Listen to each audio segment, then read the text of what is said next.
Olá!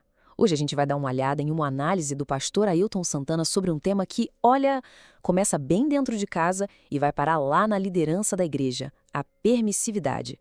Vamos tentar entender como ele conecta uma coisa na outra. E tudo começa com essa pergunta, que é bem direta. O que de fato acontece quando as regras, os critérios começam a ser afrouxados dentro de casa?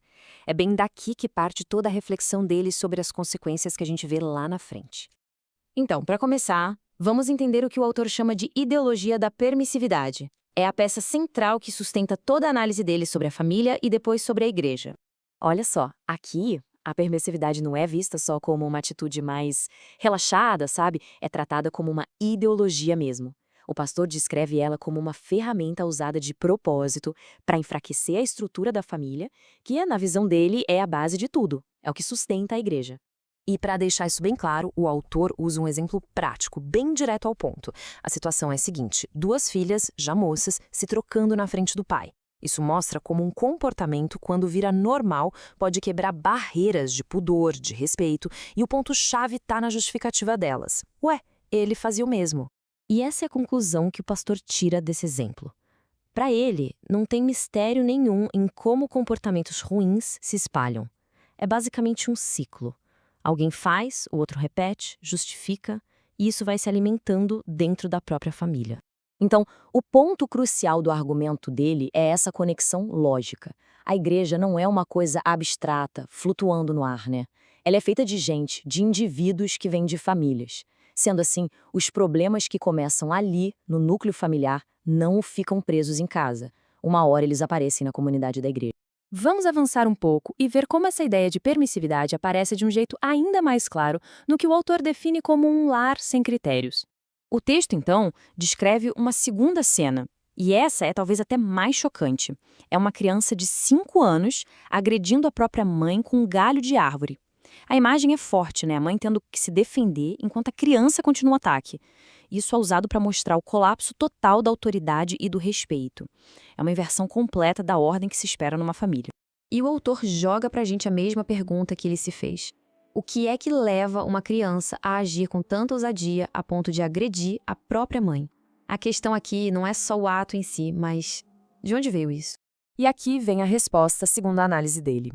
Esse comportamento não é um caso isolado. É um sintoma, um reflexo direto de um ambiente familiar que ele chama de permissivo. Um lar onde, na visão dele, faltam os critérios bíblicos que deveriam guiar a criação dos filhos. Bom, agora vamos ampliar um pouco a visão. O argumento sai de dentro de casa e vai para a congregação, para mostrar como essas dinâmicas da família, segundo o texto, acabam por contaminar a igreja. A lógica apresentada é bem simples, na verdade. Ninguém deixa quem é do lado de fora da igreja. Os hábitos, a formação, tudo isso entra junto.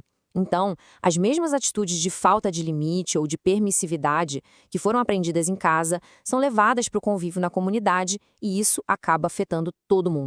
E aqui o autor faz um contraste interessante entre dois extremos de liderança. De um lado, ele descreve uma liderança do passado, que era super rígida, às vezes até opressora. Do outro, uma liderança mais moderna, que, talvez na tentativa de consertar o primeiro erro, acabou caindo no extremo oposto, justificando o que o texto chama de libertinagem e mundanismo. E qual a consequência dessa liderança mais permissiva? De acordo com a análise, a própria congregação começa a reagir, as pessoas começam a sentir falta de uma direção espiritual mais firme, sabe? E passam a querer uma postura mais séria e um foco maior em santidade dos seus líderes. Isso tudo nos leva para a parte final da análise, que se concentra na solução que o autor propõe, uma liderança que seja baseada nos critérios da palavra de Deus. O problema central apontado no ministério seria exatamente este. A escolha de líderes, os obreiros, muitas vezes ignora as qualificações que estão lá nas Escrituras. Segundo o pastor, a seleção estaria se baseando em outras coisas, e não no caráter e nos pré-requisitos bíblicos. Para basear esse argumento, o autor vai direto na fonte, citando a passagem de 1 Timóteo capítulo 3. Esse trecho é apresentado como o padrão, o modelo definitivo para qualificar um líder espiritual. E a ênfase é muito forte no caráter pessoal e principalmente na forma como a pessoa gerencia a própria família.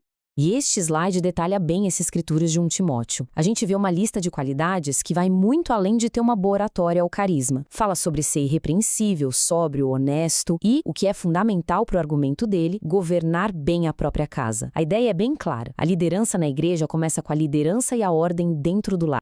E qual é a consequência de ignorar esses critérios todos? O texto faz uma comparação bem forte. Os líderes religiosos começam a ser vistos com a mesma desconfiança que muitos têm com os políticos. Quando a base moral e o respaldo da palavra se perdem, o respeito da congregação vai junto. Para fechar o raciocínio, o pastor deixa uma observação bem crítica. Ele sugere que, em muitos lugares, aqueles critérios bíblicos de caráter foram trocados por outros valores. O talento, o carisma ou até o status financeiro parecem ter mais peso na hora de escolher quem vai liderar.